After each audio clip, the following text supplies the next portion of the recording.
Hey everyone, welcome back. Today we're going to be taking this stunning piece of Polychrome Jasper, also known as Desert Jasper, and transforming it into a custom D20 die.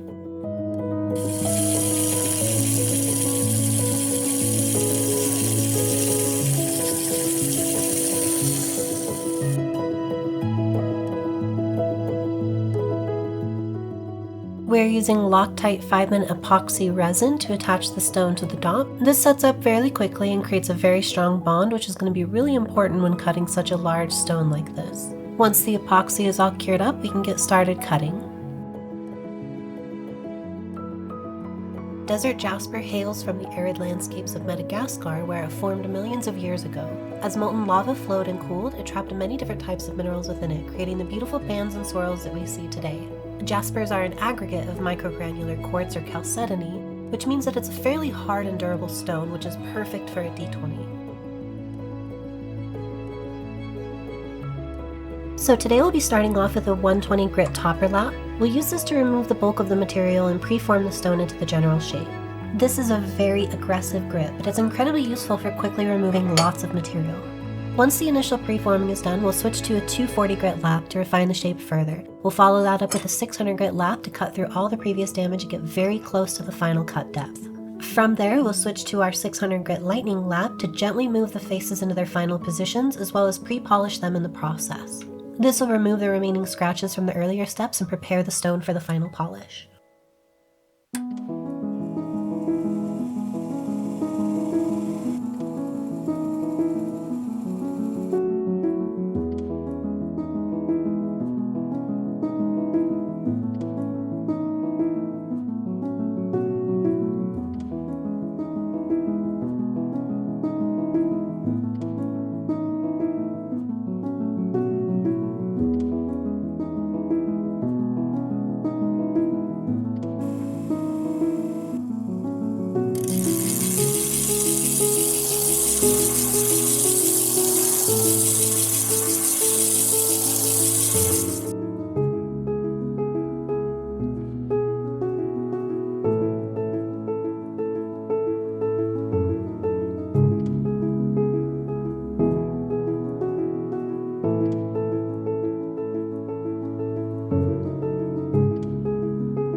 Before we move on to polishing, it's important that we take a moment to clean up our machine.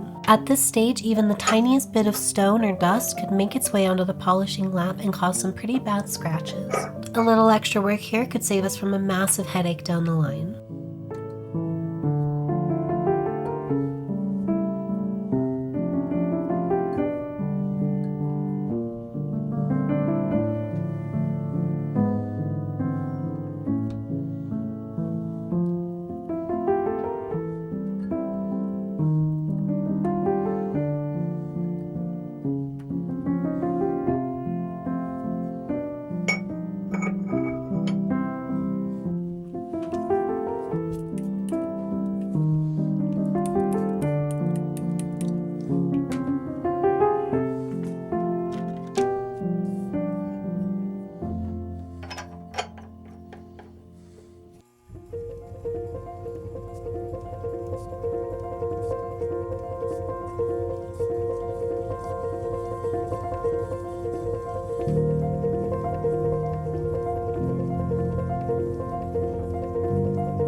And here's the final polish on the first side, and it's already turning out beautifully. Now we'll swap the dop to the other side using our transfer jig, then repeat the entire cutting and polishing process for the second half.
Here's our final cut and polish, and the stone is absolutely beautiful.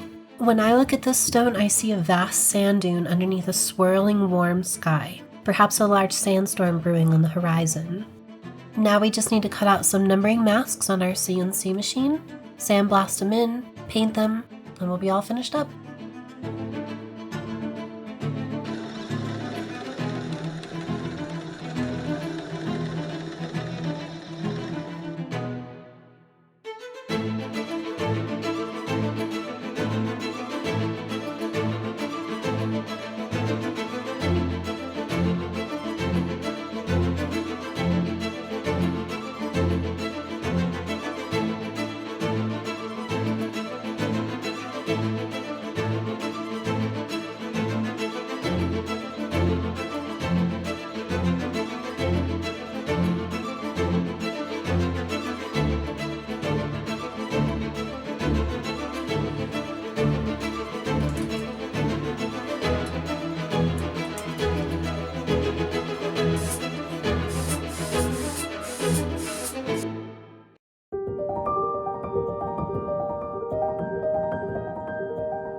And here is the final finished D20. I absolutely love how this one turned out. It's ready to roll and I can't wait to hear about the adventures it'll be a part of. If you enjoyed watching this D20 come to life, don't forget to hit the subscribe button below and share the video. Your support allows me to keep creating more content like this. Now on to the final shots.